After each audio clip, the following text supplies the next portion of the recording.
Please welcome to the dance floor with DJ Cantik on the mix.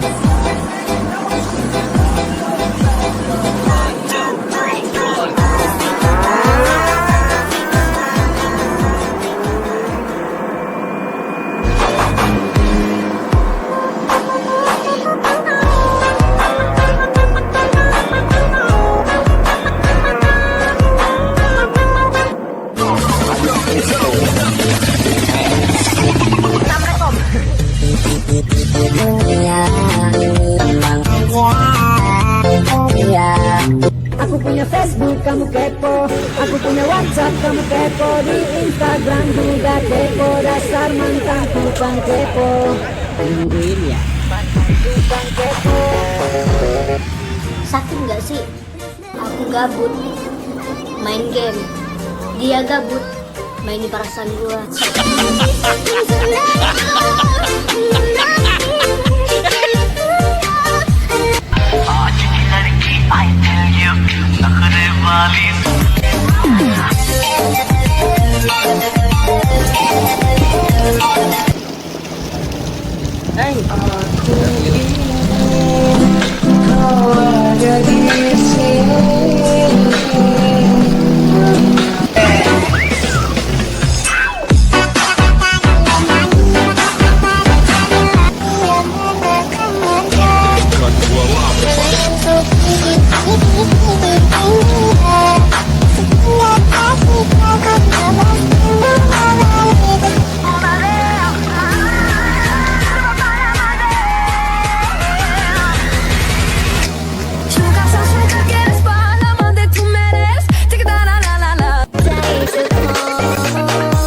Nungguin ya.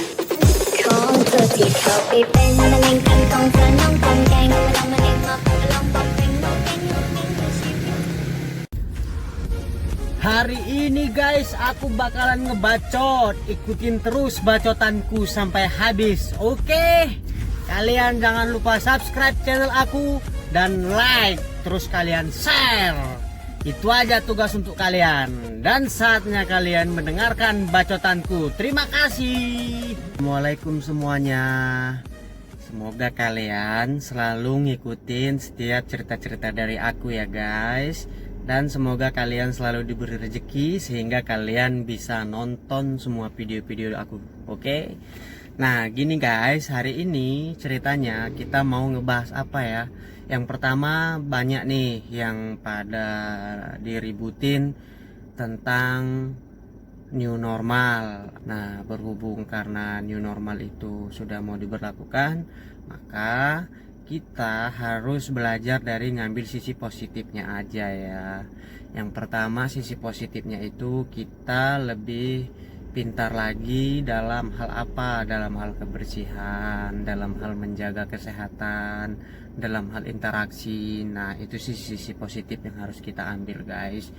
Nah tapi sebelumnya guys, apapun itu namanya, mau new normal atau normal sekalipun, intinya kita harus lebih baik lagi dari sebelum-sebelumnya. Kita harus, walaupun sebelumnya kita udah bener-bener ngejaga kesehatan kita, sudah bener-bener kita gimana ya, selalu prioritasin kebersihan dalam keseharian kita, tapi di saat ini karena kita berdoa dulu ya, kita sebelum kita lanjut kita berdoa dulu, mudah-mudahan yang namanya COVID-19 atau penyakit yang sekarang ini lagi tren ataupun itu corona sebutannya, kita berdoa agar dia segera ditarik oleh Allah. Kalau memang itu datangnya dari Allah penyakitnya, semoga segera ditarik. Jadi kita senantiasa bisa lebih apa ya, lebih mudah bersosialisasi dan mencari nafkah itu lebih mudah. Nah padahal sebenarnya kita hanya dituntut supaya kita itu lebih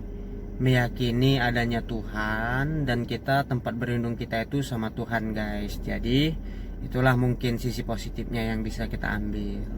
Nah kembali lagi di new normal itu, nah sebenarnya kehidupan kita yang sebelumnya itu sudah bagus ya, sudah bagus. Kita sudah memanfaatkan segala macamnya. Kita sudah memanfaatkan media untuk kehidupan sehari-hari. Kita belajar melalui media. Tapi alangkah lebih baiknya guys, kita itu gimana ya, kita tingkatkan. Nah setelah kita diberi suatu cobaan berupa virus gitu kan, nah kita tingkatkan nih kesehatan kita, apakah kesehatan yang sebelumnya itu seperti apa.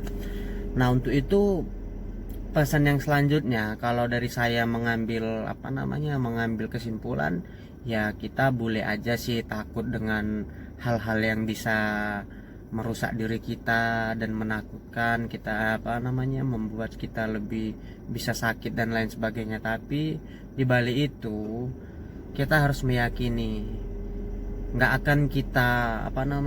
akan kita terjerumus dengan sesuatu hal yang negatif, dengan yang kalau kita itu memiliki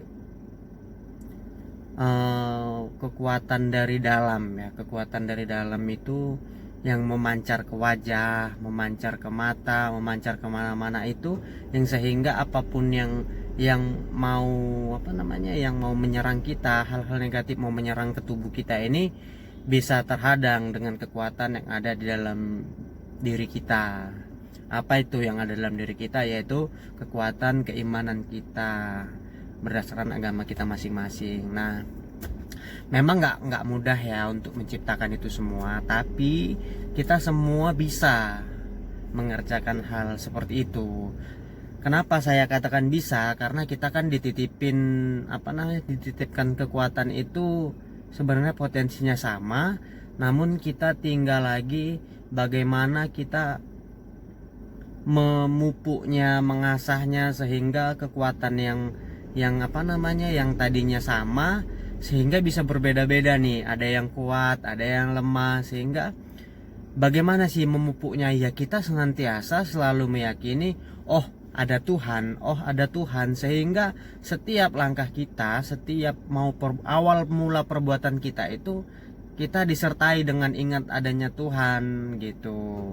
Contohnya seperti saya Muslim, ya Allah kan gitu, hari ini saya mau melakukan aktivitas ini, semoga engkau selalu lindungi ya Allah, begitu. Nah begitu juga dengan agama-agama yang lain.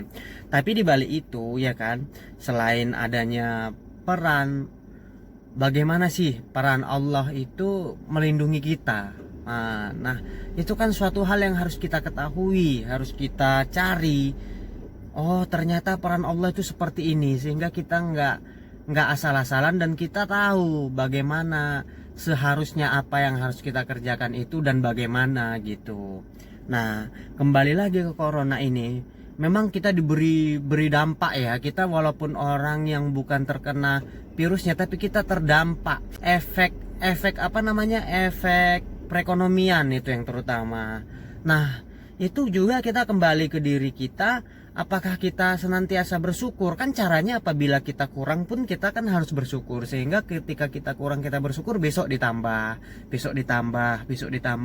Nah artinya walaupun saya juga salah satu yang terdampak, saya bersyukur. Kenapa saya bersyukur? Saya masih bisa membeli bensin, sehingga saya masih bisa mengendarai kendaraan saya. Nah saya masih bisa makan walaupun hutang itu bertambah. Iya.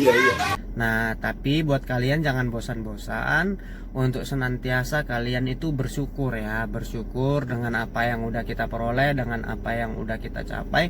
Bersyukur sehingga esok harinya itu kita semakin bertambah. Contohnya yang seperti diperintahkan itu, kita itu hari esok harus lebih baik dari hari ini. Dengan cara apa itu mewujudkannya? Kita bersyukur. Artinya bersyukur itu kita berterima kasih ya. Kita berterima kasih. Dengan siapa kita berterima kasih? Dengan Sang Pencipta. Nah begitu caranya menurut saya pribadi. Nah apabila kalian punya pendapat sendiri, kalian boleh komentar. Tapi di balik itu guys, kita juga gini ya, kita kan nih terutama yang masih muda. Nah kita ini kan masih istilahnya masih labil ya, masih banyak godaan A, godaan B, C, D dan lain sebagainya. Kalau kita mengikuti setiap godaan itu sah-sah aja menurut diri kalian masing-masing. Namun ada peran peran lingkungan kecil kita ya, keluarga contohnya itu untuk mengingatkan. Nah, setiap keluarga kita mengingatkan, kita dengarkan mereka. Artinya mereka itu nggak mau kita itu terlalu jauh. Nah, apabila kita pernah coba ini, oh teman si A seperti ini, nah kalian cukup mencobanya seperti apa, kalian coba merasakan seperti apa dia. Kita nilai, kita save ke diri kita ya, kita simpan perbuatan-perbuatan yang udah dia buat itu, kita simpan ke diri kita rasakan dengan cara apa, kita melihatnya seperti apa yang udah terjadi sama dia setelah berbuat seperti ini. Nah, dengan sendirinya kita bisa menyadarin bahwasanya oh ternyata perbuatan yang seperti itu kurang baik, perbuatan yang seperti itu nggak patut dicontoh gitu. Nggak harus kita berbuat seperti apa yang dia buat. Dengan cara apa? Dengan cara kita mencoba menganalisa dirinya, kemudian kita serap, kita taruh di tubuh kita coba kita shift di diri kita, cocok enggak dengan kehidupan kita. Nah, itulah artinya kita mencoba dewasa dalam hal-hal seperti itu. Jangan sampai terjerumus begitu.